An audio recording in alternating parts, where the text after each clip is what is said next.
Welcome to the Fluid Power Forum, a podcast of the National Fluid Power Association. I'm your guest host on the IVT Off-Highway Expo floor, Ben Brown, and I'm here to interview interesting people who are moving fluid power technology forward at the 2026 IVT Expo. Here with me now is James.oftelie from AMTech LLC to talk about his IVT experience, as well as what his company is exhibiting and the value that it brings to you, the listener. Thanks for joining me today, James. How's your IVT been?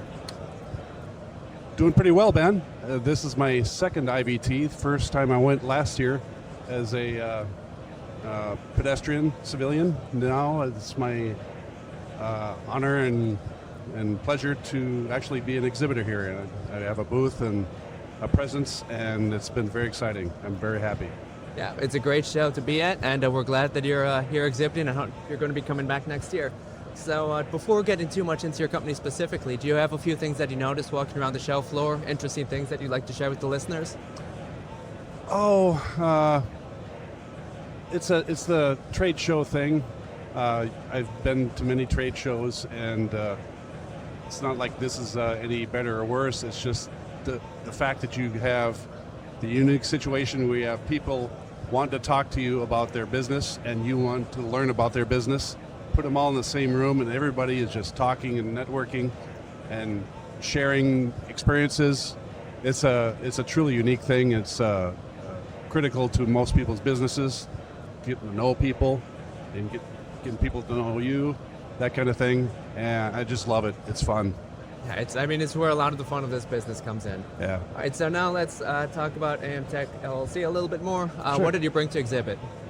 Say again? What are you exhibiting here? Well, I'm exhibiting my business. It's called Aeration Measurement Technologies, and I work in mobile hydraulics, and I use a special acoustic sonar-based system to instrument a machine's hydraulics, and return data that tells you how much air is entrained in your oil, which is a really big deal for people like me who are dealing with hydraulic systems, designing them, troubleshooting them, optimizing, testing, that kind of thing. My business's tagline is comprehensive reservoir validation, performance validation. So it's something that's really hasn't been done on a large scale before. People like me know what performance validation is, taking a machine and putting it in the field and making sure it does what it's designed to do without breaking and all that stuff. But those words have rarely been associated with the reservoir, the big tank of the hydraulic system. There hasn't been a way to really instrument the machine that gets you this data. You can use different methods and techniques, but they have certain trade-offs. My technology is passive, indestructible, reliable, and all this stuff. It's really unique. Those are a lot of good things to be. And it sounds like one of the things is that you're taking these measurements in the reservoir itself rather than somewhere down the line. Actually, no. We actually measure the air that's present in the suction line going from the reservoir, the tank, to the pump. Because for different scientists and engineers, that hose is what they call a waveguide, because there's a lot of sound inside there, and in sound and vibration there's data, and we're able to tap into that sound, measure functionally the speed of sound transmission in that oil.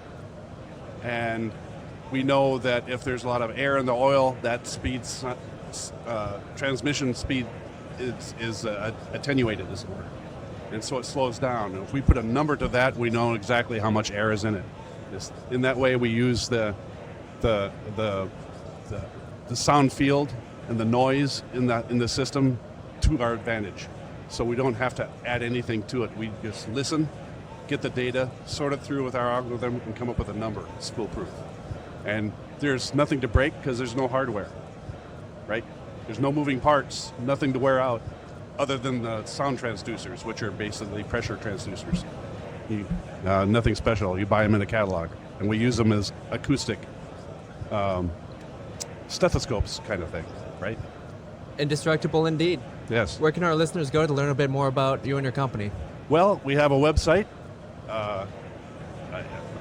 amtechllc.com, and we now have a page on YouTube and Instagram where we punched out our first video as a introduction and posted it on YouTube last week, and we got several more in the works, and can get the word out there so people can learn about it and put it to work for them.